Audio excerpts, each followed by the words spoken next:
다니엘에 대해서 이야기할 때에 여러분은 다니엘이 사자굴에 이제 떨어진 그 이야기를 기억하실 겁니다. 다 아시죠? 자, 그럼 질문을 드리죠. 다니엘이 사자굴에 왜 떨어졌습니까? 발을 헛디뎌서요? 아니죠? 왜 떨어졌습니까? 법을 어겼기 때문이에요. 무슨 법을 어겼습니까? 법을 어겼는데 당시 세상을 지배했던 메대 왕 다리오라는 이 사람 외에 다른 신에게 기도하면 사자굴에 던진다라고 하는 법이 제정된 거예요. 사실상 기도 금지법이었습니다. 다니엘은 기도 금지법이 제정된 것을 반포된 것을 잘 알았으면서도 어떻게 했어요? 하나님께 기도했습니다. 기도를 하는데 사실 그런 법이 반포가 됐고 좀 위험해졌고 하면은 기도 꼭 그렇게 공개적으로 할 필요 있나요? 위험하다 싶으면 어떻게 하면 돼요? 숨어서 하면 되잖아요. 남들 안 볼 때, 그죠? 그리고 뭐 눈 꼭 안 감아도 되잖아요. 눈 뜨고 기도할 수도 있잖아요. 하나님이 숨어서 기도한다고 안 들으시는 분도 아니고 말이죠. 그런데도 다니엘은 어떻게 했습니까? 다니엘 6장 10절에 보면은 다니엘이 이 조서에 왕의 도장이 찍힌 것을 어떻게 했어요? 알고도 자기 집에 돌아가서는 윗방에 올라가 예루살렘으로 향한 창문을 열었어요. 전에 하던 대로 하루에 몇 번? 3번씩 무릎 꿇고 기도하며 그 하나님께 감사했다. 여러분 이 정도면 그냥 날 죽이시오 그러고 있는 거 아닙니까? 2층 창문을 활짝 열어놓고 예루살렘 방향으로 향해서 하루에 3번씩 그렇게 공개적으로 기도했다는 거예요. 말하자면 국가 권력에 도전을 한 거죠. 이 일 때문에 다니엘이 지금 사자굴에 던져지게 된 겁니다. 물론 결과적으로는 하나님의 천사가 다니엘을 지켜줬고 오히려 다니엘을 고발했던 이 대적들이 사자굴에 던져졌습니다. 해피 엔딩이 됐어요. 그렇지만 여러분 질문은 남는 거예요. 왜 다니엘은 그렇게 무리해 가면서까지 공개적으로 기도하려고 했는가? 그런 질문이죠. 그리고 그 이유가 오늘 우리가 읽었던 말씀인 겁니다. 오늘 1절 말씀 보시면요. 유대아를 멸했던 바벨론이 멸망하고 그 바벨론을 멸한 메대 왕 다리오의 통치 원년이다라고 되어 있습니다. 다니엘은 이미 바벨론 시대 때에도 그 바벨론의 느부갓네살 왕의 꿈을 해석하면서 총리급의 권력에 올라가 있었던 사람이었습니다. 이후 바벨론이 망하고 새로운 지배 체제가 섰을 때에 이 페르시아의 다리오 왕은 여전히 다니엘을 그 나라의 세 손가락 안에 드는 권세자로 세워줬습니다. 다니엘의 총명함을 일찍부터 알아봤던 거죠. 그 덕에 다니엘은 왕궁 안에 있는 여러 자료들을 볼 수 있는 권리를 얻을 수 있었던 거예요. 그리고 왕궁 창고에는 예전 바벨론이 이 정복한 나라들에서 가져왔던 전리품들이 정말 가득하게 쌓여 있었습니다. 그리고 그 중에는요, 이 창고 안에는 예루살렘 성전에 있었던 물건들도 꽤나 있었던 것 같아요. 그래서 다니엘 5장에 보면은 이 바벨론 말기에 벨사살이라고 하는 왕이 성전에 있었던 기명들, 그러니까 금그릇 이런 것들을 가지고 와서 자기네 술 파티하는데 그 그릇을 가지고 썼던 기록이 나와 있죠. 자, 이런 전리품들이 있었는데 그 전리품들 중에 사람들의 손을 타지 않은 두루마리가 있었다는 거예요. 그 두루마리가 뭐였어요? 하나님의 말씀인 성경인데 성경 중에서 뭐였어요? 오늘 본문을 읽으셨으면은 뭐가 나왔어요? 거기서 예레미야의 예언 문서, 예레미야의 책이 나왔다는 거예요. 근데 여러분 여기서 예레미야의 문서, 예언 책이 남아 있다는 사실 자체가, 그게 발견됐다는 사실 자체가 기적입니다. 이게 왜 기적인가? 지금부터 이제 예레미야에 대한 얘기를 좀 길게 할 테니까 한번 들어보십시오. 예레미야가 활동할 당시, 그러니까 그 유다의 거의 마지막 시기였죠. 그때 왕들이 세 왕이 연달아서 계속 악한 왕들이 있었고 그러다가 유다가 망한 겁니다. 자, 그 당시에 예레미야가 하나님의 말씀을 전했을 때 예레미야의 말을 듣는 사람이 있었을까요? 없었을까요? 없었습니다. 왜 그랬냐면은 예레미야가 항상 이런 말을 했어요. 너희는 바벨론, 지금 이스라엘을 공격해서 들어오는 나라가 바벨론이잖아요. 너희는 바벨론에게 어떻게 하라 그랬냐? 항복하라 그랬어요. 예. 지금 이거는 하나님의 징벌이니까 이걸 인정하고 너희는 먼저 성문을 열고 나가서 바벨론에게 무릎 꿇어라 라고 얘기를 한 거예요. 자, 여러분, 이게 유다 사람들한테 먹혀들었을까요? 안 먹혀들었을까요? 사실상 우리나라 사람들 보고 조선시대에 여러분 일본에 가가지고 일본 천황 앞에서 무릎을 가시죠. 누가 듣겠어요, 그죠? 매국노 아니에요, 매국노? 그런 사람은 그죠? 1순위로 어떻게 해야 되는 거 아니에요? 그 말하자면 그 당시에 느헤미야의 입장이 그랬단 말입니다. 이런 말을 느헤미야라고 전하고 싶었겠어요? 안 전하고 싶겠어요? 진짜 싫겠죠. 그러나 하나님께서 전하라고 했습니다. 이건 징벌이라는 거예요. 그러니까 너희는 항복해야 된다. 그래야 산다. 이런 말을 하는 예레미야를 그 당시 사람들은, 거의 대부분의 사람들은 매국노다, 미친 사람이다, 이렇게 취급했단 말입니다. 그러니까 예레미야도 참 안타깝죠. 그래서 여러분 예레미야 이 책을 가만히 읽어보시면은 사실 눈물밖에 안 나오는 사람입니다.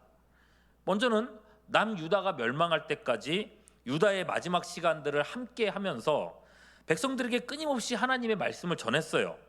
그러나 당시 거의 대부분의 사람들은 예레미야의 말을 들으려 하지 않았습니다. 그냥 미친 사람이었어요.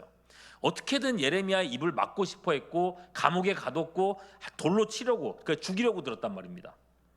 그렇게 끝까지 듣지 않다가 결국 예레미야 말대로 나라가 망했어요. 수많은 사람들이 바벨론의 포로로 잡혀갔죠. 그때에 바벨론의 포로로 끌려갔던 사람들은 그나마 어떤 사람들이었을까요? 부유한 사람들, 고위직에 있는 사람들, 똑똑한 사람들, 그런 사람들이 바벨론에 갔어요. 예, 그러니까 다니엘도 그때 간 거죠. 그때 한 15살 정도 됐습니다, 다니엘이. 자, 황폐화된 유다에 남아있는 사람들은 거의 하층민들, 가난한 사람들, 이런 사람들이었어요. 자, 예레미야는요, 굳이 예루살렘에 남아서 지도자 없이 남겨진 하층민들과 함께 했습니다. 그들을 위로하고 그들을 돕고자 했던 거예요. 그런데 그곳에 남아있는 사람들이라고 예레미야를 인정해 줬을까요? 안 해줬을까요? 이렇게 물어볼 때는 인정 안 해줬다는 얘기죠. 자, 예루살렘에 남아있었던 하층민들 역시도 예레미야를 선지자로 인정하지 않습니다. 이 시기에 예레미야가 어떤 얘기를 했냐면은 사람들이 이제 예루살렘이 다 황폐화돼 가지고 먹고 살 게 없으니까 다들 이제 떠나갈 준비를 하는 거예요. 근데 예레미야가 뭐라 했느냐? 아무리 예루살렘이 황폐화됐어도 하나님이 책임져 주신다. 하나님이 우리를 살려 주실 거다. 그러니까 너희는 이 땅을 떠나서는 안 된다라고 얘기를 했었어요. 그런데 이 남은 사람들은 기어이 이 땅을 벗어나서 애굽 땅으로 이제 이주를 하게 되는 겁니다. 그리고 이주할 때에 예레미야는 거길 가고 싶었을까요? 안 가고 싶었을까요? 가기 싫겠죠. 하나님이 가지 말라고 했으니까. 이 사람들이 예레미야를 억지로 또 끌고 가요. 그리고 이 애굽에서 이 예레미야 목을 베 가지고 살해시켜 버리는 겁니다. 이게 예레미야의 삶의 전부예요. 하나님께 부름 받아서 사역하면서 아무런 열매도 맺지 못하고 아무도 내 말을 들어주지 않았고 아무에게도 인정받지 못하고 숱하게 고생만 하다가 비참하게 살해된 선지자가 예레미야란 말입니다. 그러니 여러분, 예레미야 끝나고 나면 예레미야 뭐가 나와요? 그 다음 책이? 애가가 나올 수밖에 없어요. 애가가. 그 인생을 보면요, 그냥 보면은 뭐 아무렇지도 않을지 모르겠지만은 가만히 곱씹어 보면은 예레미야가 진짜 눈물의 선지자예요.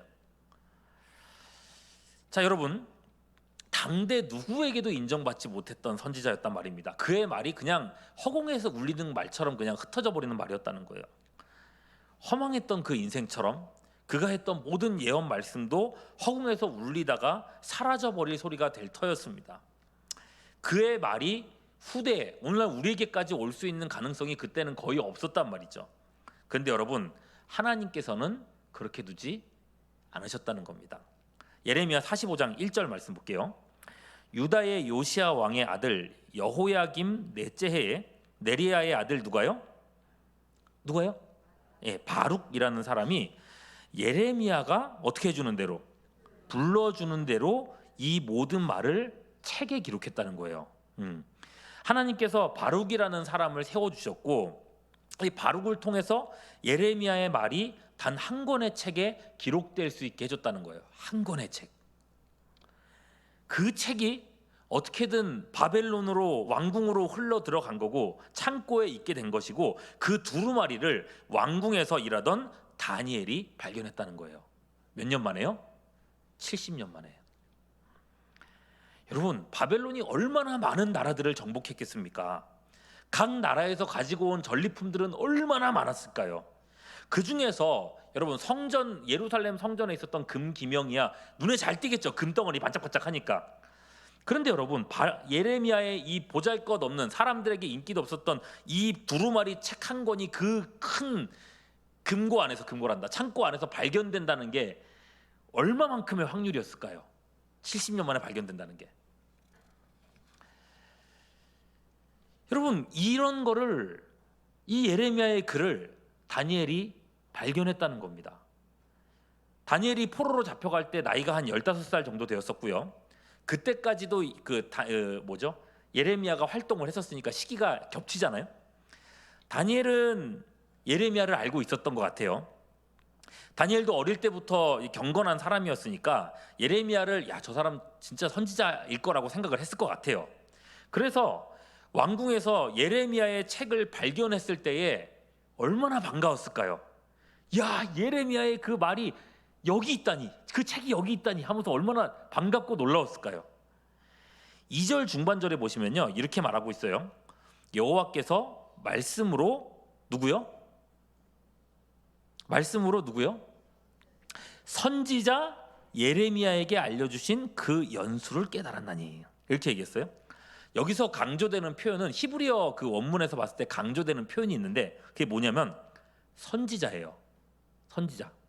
히브리 원문에 보면요, 이 선지자라는 말에 그 선지자, 정관사가 붙어 있어요. 관사가. 그 선지자 예레미야 이렇게 돼 있어요. 네. 그때까지 이 다니엘이 이 글을 발견할 때까지 그 누구도 예레미야를 선지자로 인식한 적이 없었단 말이죠. 그런데 다니엘이 예레미야를 뭐라고 불러줬어요? 그 선지자, 참 선지자라고 인정해 줬다는 거예요. 다니엘에게 책이 발견되면서 예레미야가 선지자로 그제서야 드러나게 됐다는 겁니다. 여러분 생각해 보십시오. 사람들이 다니엘을 참 선지자로 인정한다면 다니엘을 선지자로 인정할 수밖에 없겠죠. 얼마나 많은 기적을 봤어요, 그죠? 그러니까 다니엘은 참 선지자로 인정한단 말입니다. 그 다니엘이 그 선지자라고 인정했던 예레미야 역시도 선지자로 인정해야 돼요, 안 해야 돼요? 그렇죠? 다니엘을 인정하면은 예레미야도 인정해야 되는 거예요. 오늘 말씀은 그런 역할을 하고 있다는 말입니다. 그렇게 해서 예레미야서가 빛을 보게 되었고 오늘날 우리 손에 올 수 있게 된 겁니다. 예. 정말 그런 게요. 이 사건이 굉장한 사건인 게 예레미야 성경을 여러분 보시면 예레미야 애가가 있죠. 그리고 나서 그 다음부터 신약 성경까지 이제 뭐라 그러죠? 많은 책들이 있습니다만 신약 성경까지 여러 책들이 있는데 그 책들 사이에 예레미야라는 이름이 몇 번 나올 것 같습니까? 구약 성경에 예레미야라는 이름이 예레미야 애가 다음에 몇 번 나올 것 같습니까?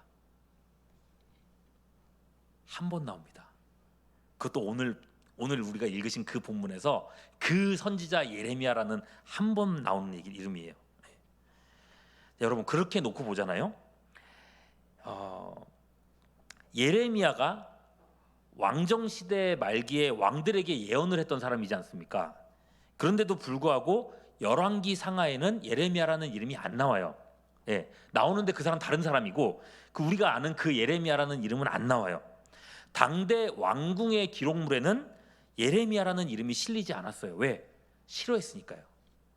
그런데 여러분 똑같은 기록을 다시 재평가해서 이렇게 글을 쓴 역대상하 기록 알시죠? 역대하로 가잖아요. 거기에서는 예레미야가 나올까요? 안 나올까요? 나와요. 여러분 역대상하 언제 기록된 겁니까? 포로가 돌아온 후에, 포로 회복 이후에 에스라 선지자가 다시 쓴 역사 아닙니까? 다니엘에게서 에스라에게로 예레미야서가 넘어간 거고, 에스라가 역대하를 기록할 때에 그의 이야기를, 그러니까 예레미야의 이야기를 거기다가 집어넣은 거예요. 그래서 역대하 36장 12절에 이렇게 돼 있어요. 그러니까 시드기야의 하나님 여호와 보시기에 시드기야가 악을 행했고, 그래서 어떻게 했다 그랬어요? 누가? 선지자 예레미야가 여호와의 말씀으로 일러도 그 앞에서 겸손하지 않았다는 얘기가 나오는 거예요. 이건 열왕기하에는 없는 내용입니다. 예. 그리고 에스라가 그렇게 하죠. 여기서도 뭐라고 했어요? 역대하 36장 12절에서도요. 선지자 예레미야라고 하죠. 그죠? 에스라도 예레미야를 굳이 선지자라고 표현하고 있어요. 여러분, 그렇게 선지자라고 그때 이렇게 인정받고 나서 예수님 시대가 되었을 때는 예레미야가 선지자라고 하는 이 사실이 보편적으로 인정된 것을 볼 수 있습니다. 예수님께서 제자들에게 사람들이 인자를 누구냐 하느냐라고 물어본 적이 있었어요. 그때 제자들이 이렇게 얘기를 합니다. 마태복음 16장 14절. 이르되 더러는 세례 요한, 더러는 엘리야, 어떤 이는 누구요? 예레미야 선지자 중에 하나라니라. 그죠? 이게 무슨 말입니까? 예레미야가 구약을 대표하는 선지자 반열에 올라갔다는 사실을 알 수 있다는 거예요. 여러분, 이렇게까지 되는 것, 정말 모든 사람에게 잊혀지고 사라져버릴 그 이름이 신약시대 예수님 시대에 와가지고는 모든 사람에게 인정받는, 선지자로 인정받는, 이렇게 되는 그 결정적인 사건이 오늘 우리가 읽은 본문이에요. 다니엘이 왕궁 창고에서 예레미야의 서책을 발견했다는 거지. 이거 이해되시죠? 지금 잘 따라오셨죠? 소름 안 돋으십니까? 여러분, 이게 엄청난 기적이에요. 기적이지만 사실 하나님의 섭리고 하나님의 계획하심이었죠. 하나님의 일하심이었죠. 결국 뭡니까? 예레미야의 말은 하나도 땅에 떨어지지 않았다는 겁니다. 당대 사람들 누구도 예레미야의 말에 귀 기울이지 않았지만 그의 말은 책에 기록되어서 오늘날 우리에게까지 오게 하나님께서 역사하셨다는 거죠. 여러분, 이런 내용들을 보면요, 하나님 안에서 헛된 것이 있을까요, 없을까요? 하나님 안에서 헛된 것이 있을까? 아닌 말로 전도서 말씀 보면요, 이런 말씀이 있어요. 헛되고 헛되고 헛되고 헛되다, 이런 말이 있잖아요. 근데 여러분, 이 말을 그냥 보시면 안 돼요. 인생은 다 헛돼, 이렇게 보는 게 아니라 여기 다 조건이 붙어 있어요. 어떤 게 헛되다? 해 아래서 하는 모든 일들은 헛되다라고 돼 있는 거예요. 해 아래서. 이게 무슨 말입니까? 달리 얘기하면 해 위에서, 즉 하나님 안에 있는 인생은 헛되다, 헛되지 않다. 헛되지 않다는 얘기예요. 여러분, 신앙인으로서 우리 삶도 마찬가지입니다. 고린도전서 10장 31절. 그런즉 너희가 뭐하든지요, 먹든지 마시든지 무엇을 하든지 다 무엇을 위해서요? 하나님의 영광을 위해서 하라. 여러분, 우리가 하나님의 영광을 위해서 살아간다고 한다면 매일 반복되는 일상조차도 우리 생각에는 정말 그냥 똑같이 지나가는 매일매일이고 똑같이 먹는 밥이고 물이고 그렇다 할지라도 하나님 앞에서는, 하나님 안에서는 그게 다 가치라는 것입니다. 하나님께서는 우리의 물 먹는 거, 물 한 잔 먹는 것까지도 헛되게 하지 않으신다는 얘기입니다. 우린 종종 그렇게 생각하잖아요.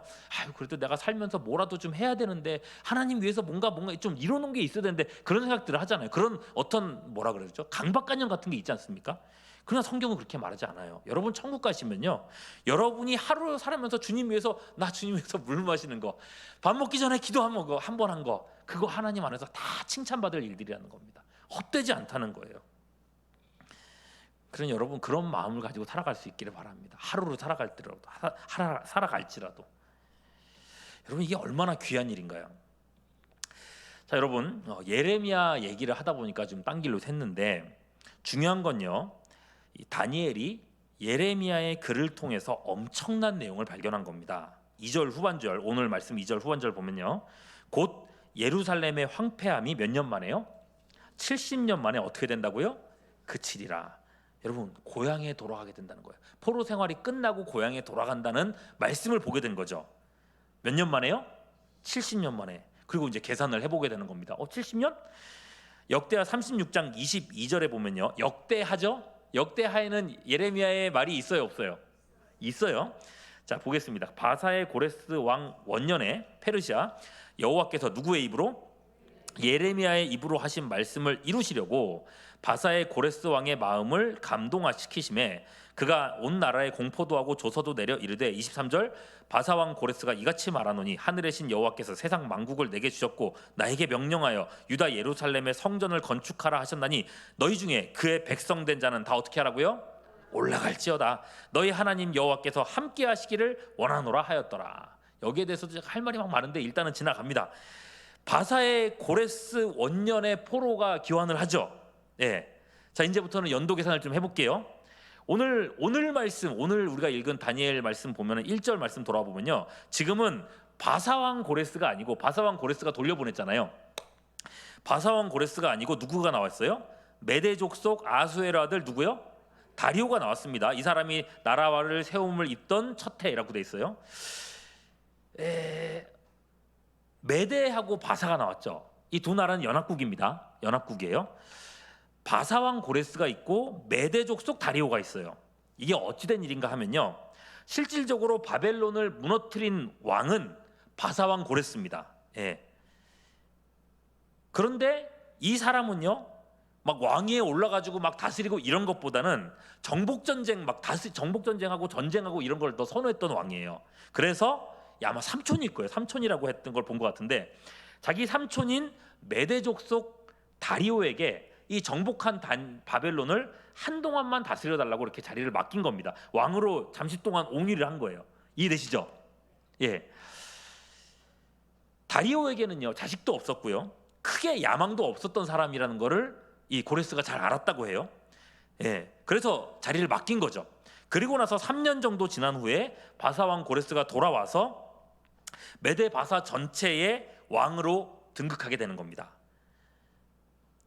그리고 나서 그 첫 해에 백성들을 돌려보내는 거죠. 이해되셨죠?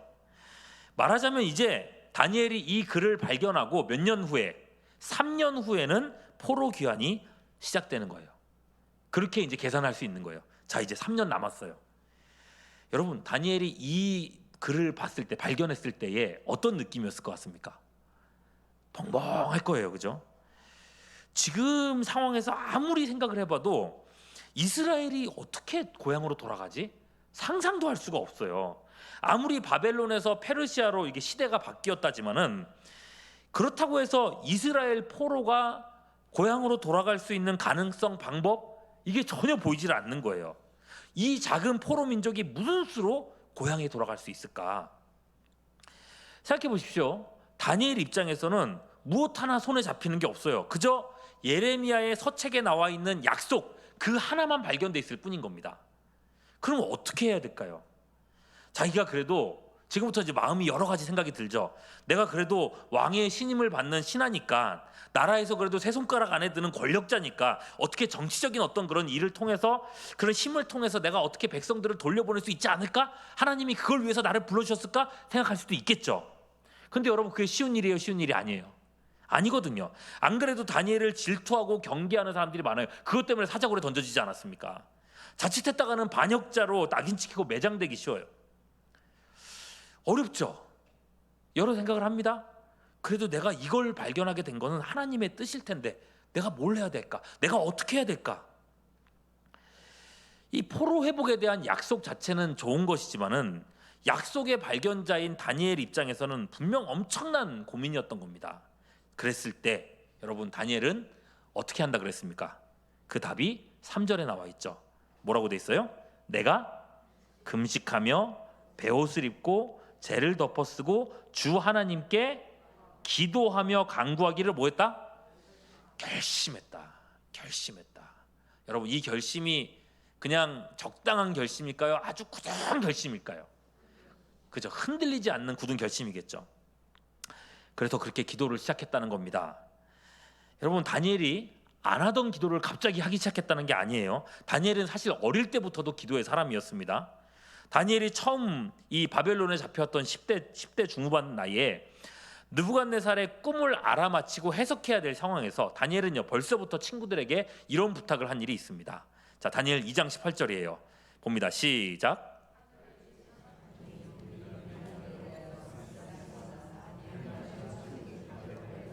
제들과 함께 죽임을 당하지 않게 하시기를 그들로 기도해줘. 다니엘이 그렇게 친구들한테 기도를 부탁했단 말이에요. 어릴 때부터 다니엘은 기도의 능력을 아는 사람이었습니다. 그 후에도 느부갓네살의 또 다른 꿈을 해석한 적이 있죠. 그리고 또 시간이 지나 바벨론 말기 때에 벨사살 왕 앞에 손이 나타나서 글을 썼는데 그 글을 해독하고 알려준 일이 있습니다. 그 모든 사건 때에도 기도하는 가운데 이런 역사들을 만났던 거예요. 그리고 오늘 예레미야의 글을 통해서 하나님의 계획을 알게 되었습니다. 여러분, 다니엘이 할 일은요, 뭐예요? 평소에 해왔던 그 일, 기도였다는 것입니다. 다만 그 이전에 보다도 더 간절하게 하나님께 매달렸다는 거죠. 하루에 3번씩 예루살렘을 향한 창을 열고 사람들이 보든지 안 보든지 상관없이 하나님을 향해 기도하기 시작했습니다. 이 기도만큼은 포기할 수 없었습니다. 어쩌면 여러분 그런 생각을 할 수도 있어요. 일반적인 사람들의 생각에, 아니 그러면 어차피 하나님이 날짜까지 정해주신 거 아니냐, 그러면 하나님이 작정하신 일이니까 내가 뭘 하든지 안 하든지, 기도를 하든지 안 하든지 하나님은 어차피 이루시지 않겠냐, 내가 뭐라고 그렇게 애쓰고 노력하냐. 여러분 이렇게 얘기하면 뭐라고 대답하시겠습니까? 맞는 말이네, 그러실 거예요? 여러분 이거는 세속적인 숙명론이지 믿음은 아닙니다. 에스겔 36장 36절 37절 말씀을 함께 한번 읽어볼게요. 시작. 너희 사방에 남은 이방 사람이 나 여호와가 무너진 것을 건축하며 황폐한 자리에 심은 줄을 알리라. 나 여호와가 말하였으니 이루리라. 주 여호와께서 이같이 말씀하셨느니라. 하나님이 이루신다고 했죠. 그러면서 뭐라고 했습니까? 그래도 이스라엘 족속이 이같이 자기들에게 이루어 주기를 어떻게 하라고요? 내게 구하여야 할지라. 내가 그들의 수요를 양떼같이 많아지게 하되. 주님 뭐라 그러십니까? 그래도 내게 구해야 할지라. 그렇습니다. 여러분, 하나님은 하나님의 작정과 계획대로 그 일을 이루어 가실 겁니다. 다만 하나님께서는 그 백성의 기도를 통해서 그 일을 이루어 가신다는 겁니다. 이게 영적인 원리라는 거예요. 다니엘은 이 사실을 확신했기 때문에 기도를 포기할 수 없었습니다. 심지어 왕 외에 다른 신에게 기도하는 자는 사자굴에 던져 놓는다 법이 반포되었어도 다니엘은 여전히 하루에 3번씩 창을 열고 모든 사람들이 보는 앞에서 기도했습니다. 사실상 사람들 앞에서 기도한 게 아니라 하나님 앞에 기도했다고 생각했다는 거예요.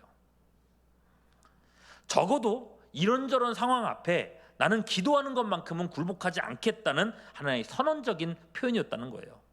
내가 의지하는 분은 오직 하나님뿐이시다. 여러분, 성경이 다니엘의 기도에 주목하고 있는 것, 그리고 다니엘의 기도를 오늘 우리에게 보여주고 있는 이유는 하나님이 그 백성의 기도를 통해서 작정하신 일들을 이루어 가신다. 이걸 오늘 우리에게 보여주려 하시는 것입니다.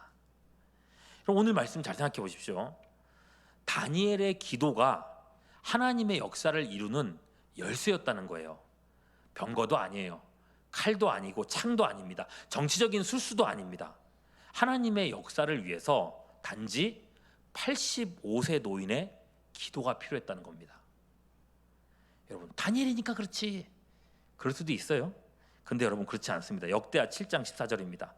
내 이름으로 일컫는 누가요? 내 백성이 그들의 악한 길에서 떠나 스스로 낮추고 뭐하며? 기도하고 내 얼굴을 찾으면 내가 하늘에서 듣고 그들의 죄를 사하고 그들의 땅을 고칠지라.